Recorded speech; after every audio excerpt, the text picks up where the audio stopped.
আমাদের নিজেদের পরিবারের সদস্যদের একে অপরের প্রতিও কিছু হক আছে এবং এই নিজের রেস্ট নেওয়ার হকও আছে। যখন সাহাবীরা প্রশ্ন করলেন, ইয়া রাসূলুল্লাহ, হানজালা রাদিয়াল্লাহু আনহু, তিনি বললেন, ইয়া রাসূলুল্লাহ, আমি তো মুনাফিক হয়ে গেছি। কেমন তুমি মুনাফিক হয়ে গেলা? যে যখন আপনার কাছে আসি, বসি, শুনি, কথা শুনি, আপনাকে দেখি, এত আখিরাতের ব্যাপারে উদ্বুদ্ধ হয়ে যায়, জান্নাতে যাওয়ার নেশা এবং আকর্ষণ এভাবে সৃষ্টি হয়ে যায়, জীবনকে আমি জান্নাতের দিকে নিয়ে যাব, ওই ধ্যানে থাকবো। কিন্তু যখন ঘরে যায়, বাচ্চা কাচ্চা, স্ত্রীর মুখ দেখি, তখন তো সব উল্টে যায়। এগুলোর আকর্ষণ এমন টানে। তখন আমি চিন্তা করলাম যে এটা তো মুনাফিকই। ওই সময় জান্নাতে চিন্তা করলাম, এখন থেকে দুনিয়ার চিন্তা এসে গেছে, তো এটা কি মুনাফিকই না? তিনি বললেন, ইয়া হানজালা, সা ওয়া সা। হানজালা, এই 24 ঘন্টা এই ধ্যানের মধ্যে থাকার জন্য তো আল্লাহ দুনিয়া বানান নাই। দুনিয়ার মধ্যে আল্লাহ তাআলা আমাদেরকে দুনিয়ার প্রয়োজন মেটানোর জন্য, আমাদের খাওয়া দাওয়া লাগবে, আমাদের রুজি রোজগার লাগবে, আমাদের দাম্পত্য জীবন লাগবে, আমাদের ছেলে মেয়েরাকে মানুষ করতে হবে, এসব কিছু তো লাগবে। এই জন্য আল্লাহ তাআলা বলেন নাই সারা দিন খালি আখিরাতই থাকবে, দুনিয়া কোনো দরকার নাই। এই দিন দিয়ে আল্লাহ আমাদেরকে এখানে পরীক্ষা করেন নাই। শুধু দিন, শুধু ইবাদত, শুধু আল্লাহকে ডাকার জন্য আল্লাহ অন্য মাখলুক তৈরি করেছেন। তারা কে? ফেরেশতা। কোন খাওয়া দাওয়া লাগে নাকি? বিয়ে শাদী করা লাগে? বাচ্চা কাচ্চা কয়জন করে হয় এক একজন ফেরেশতার? কোনো খবর নেই। খাওয়া দাওয়া করা লাগে? কিচ্ছু লাগে না। তাফাদ্দাল, জাযাকাল্লাহ খাইরান, আকরামাকাল্লাহ। তাহলে এই কাজগুলো আল্লাহ তাআলা আমাদেরকে দুনিয়ার মধ্যে চতুর্দিকে ফিতনা লাগিয়ে দিয়েছেন। ফিতনা দিয়ে পরীক্ষা করবেন। দুনিয়াটা পরীক্ষা, পরীক্ষায় পাস ফেল দোনোটা আছে না? পরীক্ষায় পাস যারা করতে চায় ভালো করে, তারা কি নাকে তেল দিয়ে খালি ঘুমায়? কিরকম পড়াশোনা করে, সব কোরবানি করতে হয়। এই জান্নাতে যেতে হলে পরীক্ষায় পাস করতে হবে। এবং দুনিয়াটা কি? পরীক্ষা। সূরা আল মুলকে আল্লাহ তাআলা বলেছেন, বা'দা আউযু বিল্লাহি মিনাশ শাইতানির রাজিম, বিসমিল্লাহির রহমানির রহিম, তাবারাকাল্লাযী বিয়াদিহিল মুলক ওয়া হুয়া আলা কুল্লি শাইইন কাদির, আল্লাযী খালাকাল মাউতা ওয়াল হায়াতা লিয়াবলুয়াকুম আইয়ুকুম আহসানু আমালা। সে আল্লাহ যিনি তোমাদেরকে এই যে আল্লাযী খালাকাল মাউতা ওয়াল হায়াতা, যিনি তোমাদেরকে জীবন মৃত্যু দান করেছেন, জীবন দিয়েছেন। আগে মৃত্যুর কথা বলেছেন। কেন আগে মৃত্যুর কথা বলেন? আগে তো জীবন, তারপরে না মৌত। এই যে জীবনটা মৌতের জন্য দেওয়া হয়েছে, আর মৌতের কথা ভুলে যেও না। ওইটা মনে রাখবা। দুনিয়ার স্বপ্ন যখন ঘুরঘুর করবে, তোমার মৌত যে কোনো মুহূর্তে হয়ে যেতে পারে। এখান থেকে আমি আপনি বাড়িতে নিশ্চিত পৌঁছে যাবে, কোনো গ্যারান্টি আছে? সুবহানাল্লাহ। গত সপ্তাহে জানাজা পড়লাম বা মৃত্যু সংবাদ শুনলাম, দারুল উলুমের একটা ছাত্র, 30 বছর না 27 বছর বয়সের ছাত্র, ঘুমের মধ্যে মারা গিয়েছেন। পিতামাতা দেখলো যে ছেলেটা মরে গেছে বিছানার মধ্যে। তো 27 বছরের ছেলে, কোনো অসুস্থতার খবর নাই, ঘুমের মধ্যে মরে গেল। আমাদের এত গ্যারান্টি কেমনে আছে? এই জন্য মৌতকে চোখের সামনে রাখতে হবে সবসময়। আজকেও হতে পারে, কালকেও হতে পারে। এই সতর্কতা যে রাখবে, তার জন্য জীবনটা অনেক মূল্যবান হবে। লিয়াবলুয়াকুম, পরীক্ষা করে দেখতে চান কারা অনেক নেক সুন্দর আমল করে আমার কাছে আসছে, তার মৌত হচ্ছে অনেক সুন্দর আমল নিয়ে।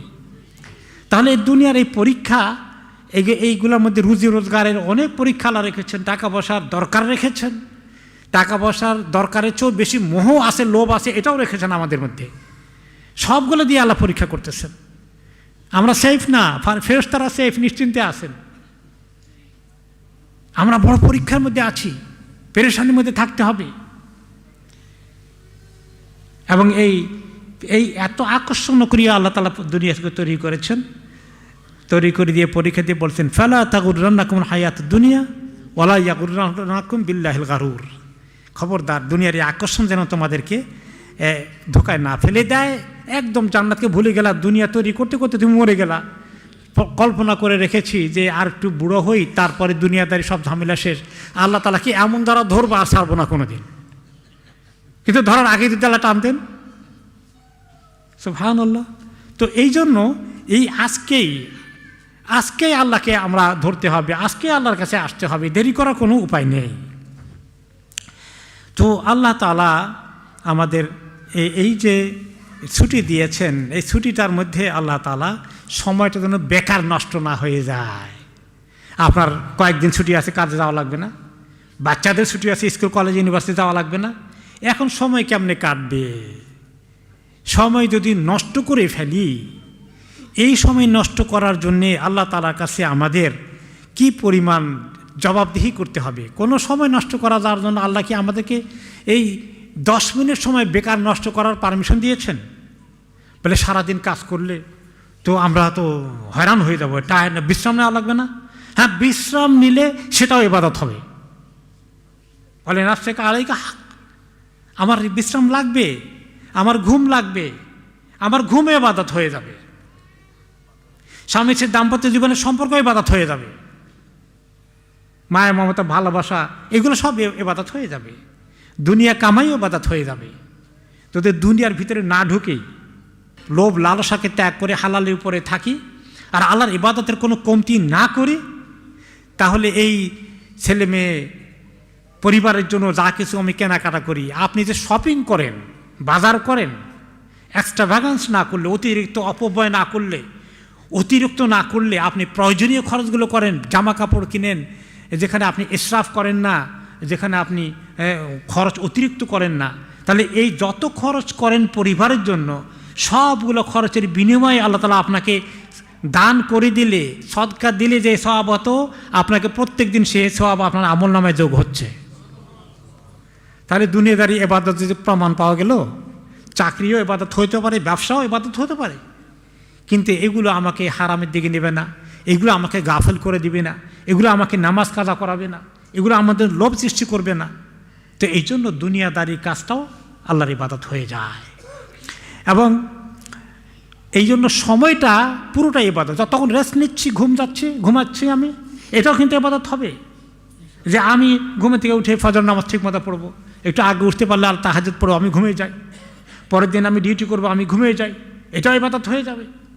কিন্তু বেকার নষ্ট করা যাবে না, বেকার নষ্ট করলে আসামি হয়ে যাবে আল্লাহর কাছে। সময় আপনার আমার 24 ঘন্টা, এটা কি আমার মালিকানা?